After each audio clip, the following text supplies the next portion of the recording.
નમસ્તે મિત્રો, તમારું સ્વાગત છે અનિલ્સ કિચનમાં। મિત્રો, આજે આપણે બનાવીશું પનીર હૈદરાબાદી।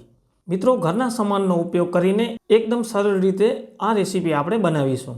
સૌથી પહેલાં આપણે એક પેનમાં 4 ચમચી જેટલું તેલ ગરમ કરીશું ને તેમાં 250 ગ્રામ જેટલા પનીરને આ રીતે ફ્રાય કરી લેશું।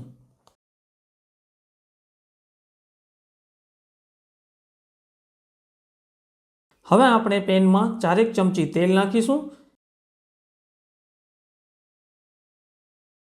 તે તેમાં આપણે 4 મીડિયમ સાઇઝની ડુંગળી, 8 થી 10 લસણની કળીઓ, 2 થી 3 લીલા મરચાં અને થોડાક આપણે લીલા ધાણા નાખીશું ને ત્યારબાદ આપણે આને 1 મિનિટ સુધી આ રીતે ફ્રાય કરી લેશું।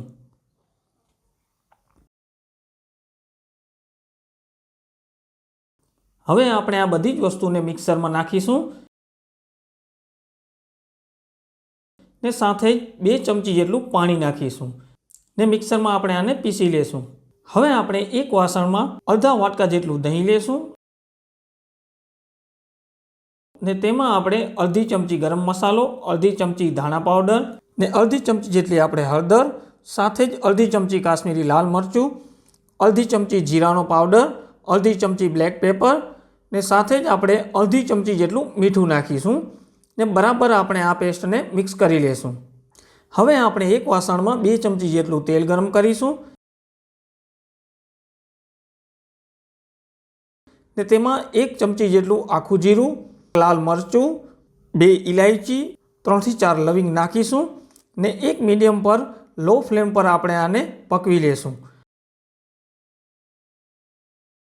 હવે આપણે આમાં ડુંગળીવાળી પેસ્ટ નાખીશું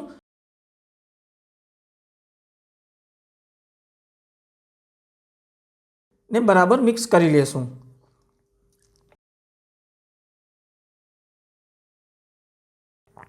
હવે આપણે આને 1 મિનિટ સુધી પકવી લેશું।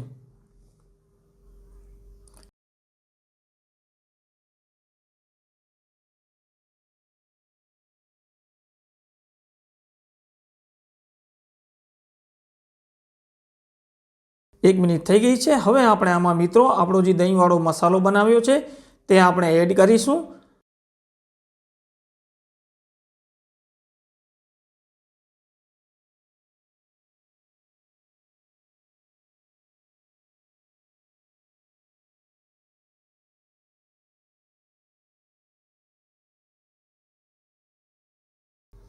અને બરાબર મિક્સ કરી લેશું।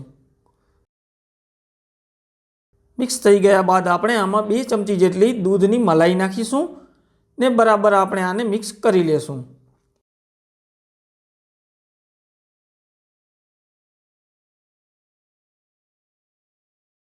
હવે આપણે આમાં થોડીક હાથેથી ક્રશ કરીને કસૂરી મેથી નાખીશું અને બરાબર મિક્સ કરી લેશું।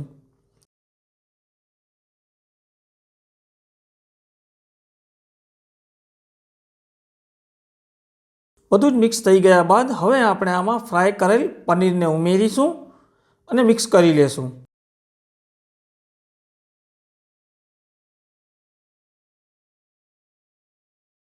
મિક્સ થઈ ગયા બાદ હવે આપણે આને ઢાંકીને 5 મિનિટ સુધી આપણે લો ટુ મીડિયમ ફ્લેમ પર આપણે આને પકવી લેશું। મિત્રો, 5 મિનિટ થઈ ગઈ છે। તમે જોઈ શકો છો એકદમ સરસ મજાનું પનીર હૈદરાબાદી બનીને તૈયાર છે।